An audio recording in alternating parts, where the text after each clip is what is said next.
Ladies and gentlemen, as most of you may know, the Chess Candidates Tournament has come to an end. Jan Nepomniachtchi has qualified to play against Magnus Carlson in the 2023 World Championship. But what most of you might not know is that the night the candidates ended, the players, commentators, and Magnus all went to the local pub to hang out, have some drinks, and play some chess. And my God, did these games not disappoint. Not all the games that are in that night were recorded and documented, but I had the pleasure of being able to find one of the many games that Jan and Magnus played against one another. In this video, we are going to take a look at what might be one of the greatest chess games I have ever had the pleasure of reviewing, and my God, I need to contain some of my excitement because poor Benji is trying to take a nap under the desk, and I don't want to wake him up. Anyway, without further ado, let's get into the recap and enjoy an amazing game of chess. So we have Jan on the white pieces sipping a very classy Russian vodka, Magnus is playing the black pieces enjoying a very nice bourbon coke, and we're off to the races with e4, c5, the Sicilian defense. As we remember, most games in the candidates were e4, e5, leading to a lot of Petrovs, Ruy Lopez, Berlins, etc. But here we're already starting with some imbalance, which should lead to some more dynamic play. Knight f3, knight c6, and d4 as Jan opts to play the open Sicilian. After takes takes, there are a variety of different moves that black can play to maintain equality. We could see knight f6 in this position, e6, maybe f6, considering putting the bishop maybe on g7. But in this position, Magnus decides to launch out with e5, immediately challenging Jan's knight in what's considered the nutbuster variation of the Sicilian defense. A very theoretical variation of the Sicilian when Magnus decides to blow his load all over his opponent's face. We now have knight b5, d6, knight c3, and Magnus decides to play a6 here. We already kicked out the horse once, now we gotta kick it out again. It's like when the dude from the bar gets cut off because he's had too much to drink, he's too drunk, and tries to go to the second bar in the back of the bar to see if they'll serve him, but they also realize that he's too drunk and they cut him off there too, so then you just decide to go home and Lucy's there and asks you why there's beer all over your shirt. Knight a3, the horses are looking a bit goofy on these two squares. Magnus at some point would like to play b5 with the idea to play b4 at some point in the future, which is the top engine idea, but Magnus instead goes bishop e7, a bit more passive. We have g3 from Jan preparing to fianchetto the bishop onto the g2 square, knight f6, bishop g2, and now we see b5. Magnus is going to question the integrity of Jan's knights, which will have to then gallop to another square, and Jan is okay making this trade. Why is that? Well, Jan's d5 will be a nice permanent wedge in Magnus's position. It's adequately defended by both the bishop and the queen, and it kicks out the knight on c6 with tempo. And b8? Magnus had all these other squares to choose from and decides to go knight b8? Back to the starting square?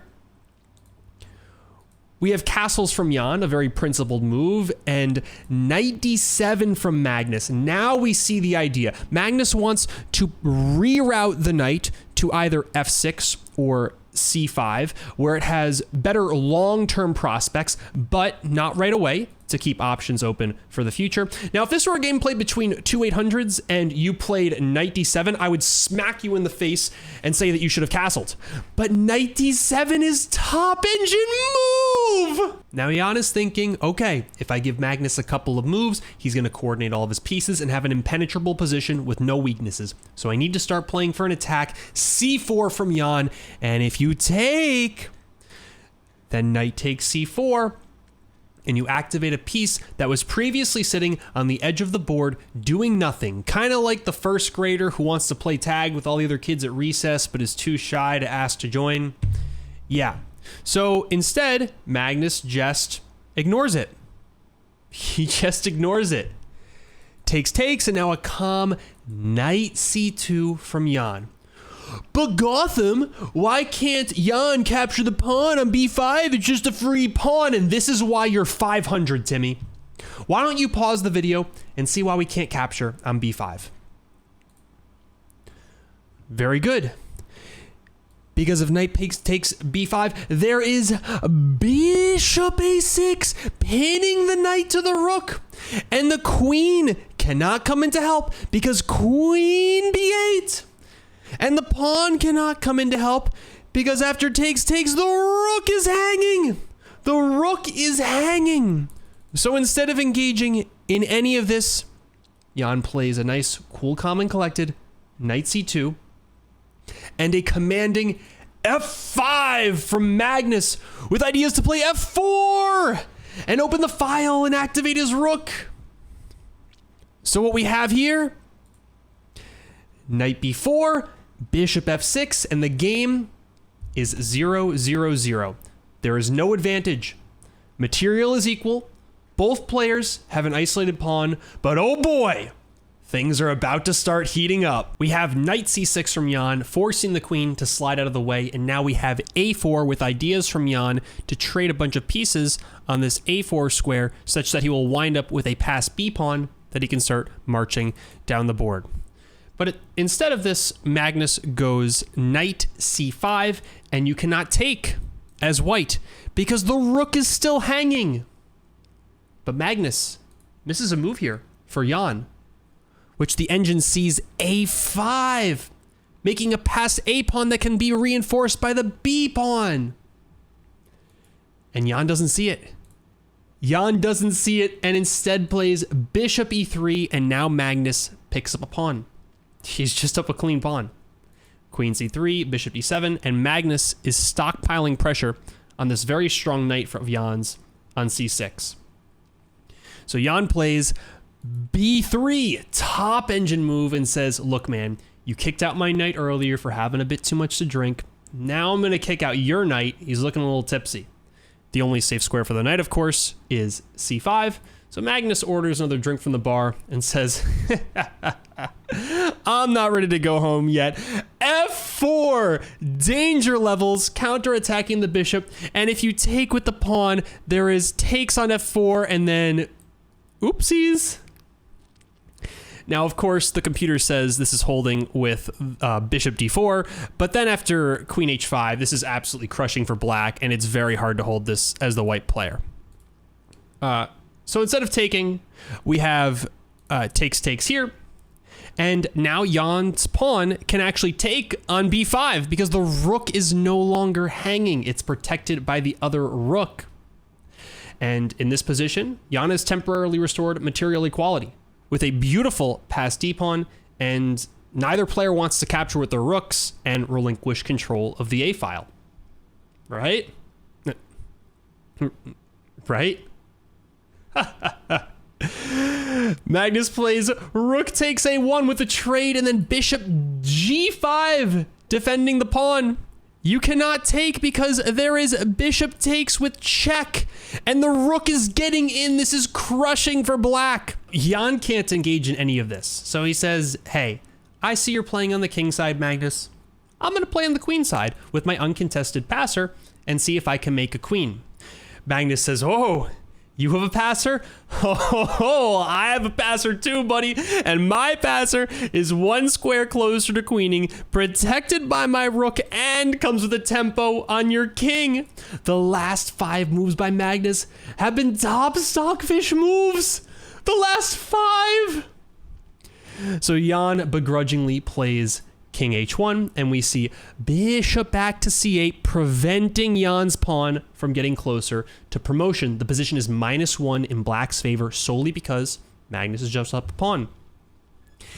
Now Jan takes a cool sip of vodka and plays f1, only move to hold the position together for white, preventing any sort of promotion shenanigans from Magnus's passed pawn. We have queen f7, queen e2, both players putting their queens on better squares. And now here comes e3. Magnus trying to bait Jan into taking what seems like a free pawn so that he can play bishop h3. And if instead of this, you take with the queen, there is bishop a6. Now, the engine, of course, says its position is 0-0-0 and finds a series of only moves for white to hold this, but come on. This position looks absolutely terrifying for the white player, but it's the only position that maintains equality.